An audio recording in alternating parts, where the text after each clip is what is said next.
NCBM 0324, Section 1.3, Slope Formula and Graphing Linear Equations in Slope-Intercept Form, Part 5. Let's practice a few more of these graphs.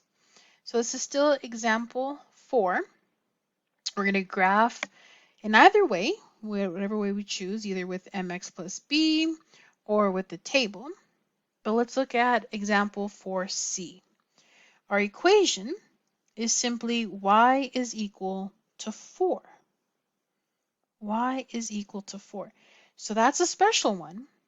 That one is telling me that I have no x value, right? There's no x in this equation at all.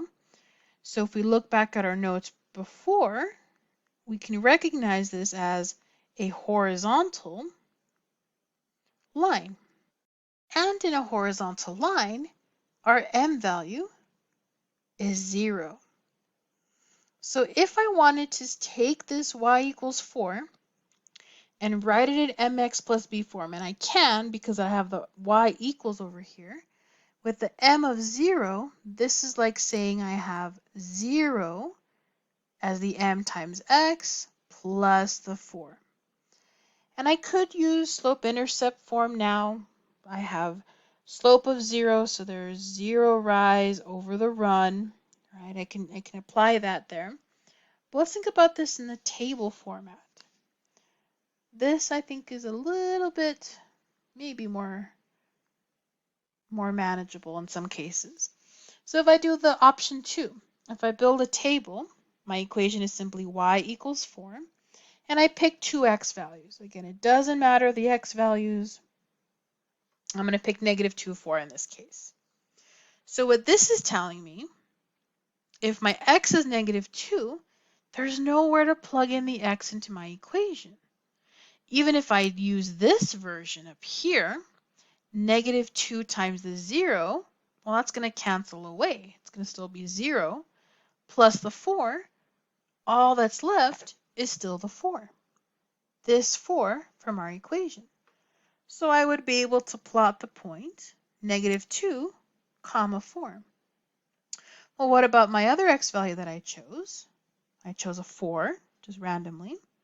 Again, is there anywhere to plug in that 4 into this equation? Is there any x in my equation where these are x values? Still no. So my y value is stuck at that 4.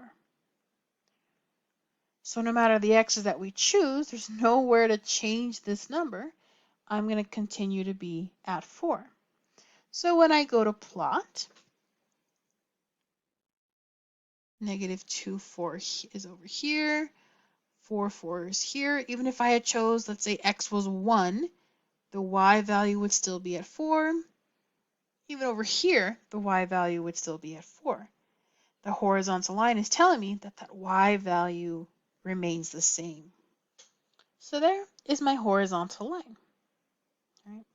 So again, sometimes a table shows us maybe a little bit more convincingly what's going to happen in the graph. Let's try this on D, because looking at example D now, my equation has changed. What's unique about this one, now I only have x is equal to 2. So now there's no y value in here at all, meaning I don't have slope-intercept form. If it's only an x value, then that tells me it's a vertical line. And vertical lines, remember, have their slope undefined. I can't use that mx plus b because there's no m to plug in at all. So in this case, the table really is the best way to go about it.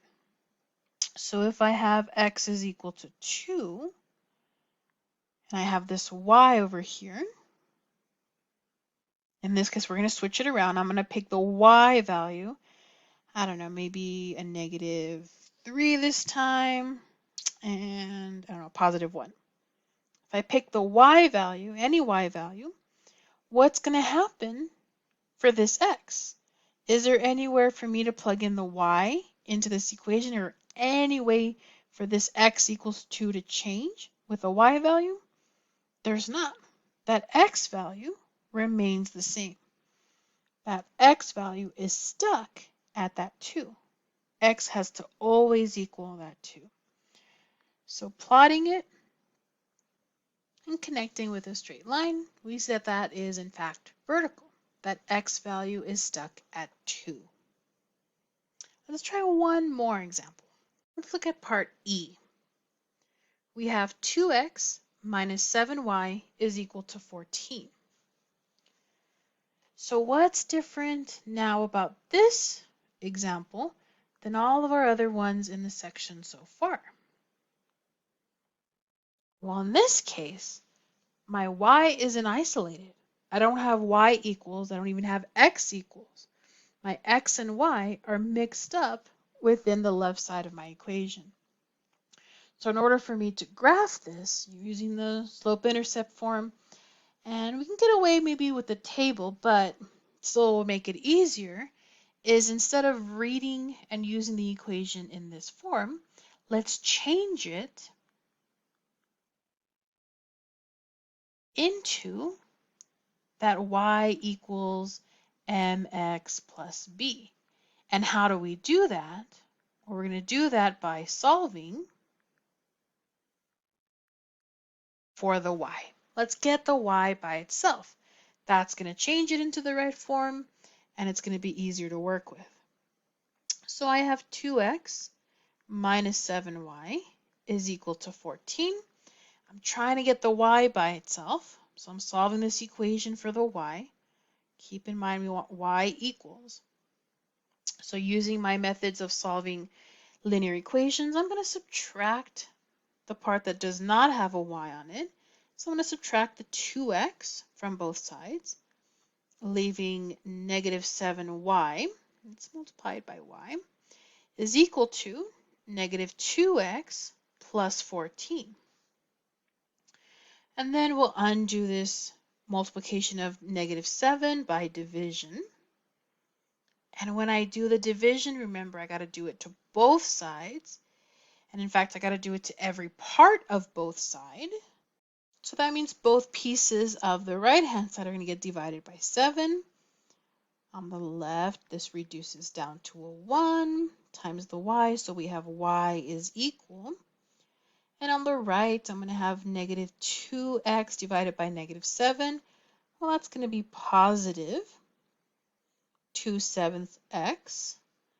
And then we have a plus 14 divided by negative 7. That gives me a negative 2. So there we have our m, our rise, and our run. Maybe even label it rise over run. I can move along my graph using that. And my b value is negative 2. So I'm going to plot the point 0, negative 2 to get my graph going.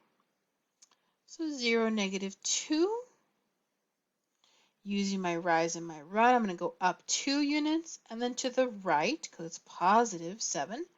1, 2, 3, 4, 5, 6, 7. Just at the end of my plane. Connect it with a straight line. I have my graph. I could have made a table if that was my preferred method. Either way, we end up with the same picture. Might plot different points, but overall, the image will be the same. To summarize the section overall, think of linear equations being attached to slope. The idea of slope is where the equations are built off of, and that's how we can interpret these graphs and get these graphs in a bunch of different ways. So slope equals rise over run, slope-intercept form, y equals mx plus b. We have those special cases of horizontal and vertical lines, and it's all important for the idea of linear equations.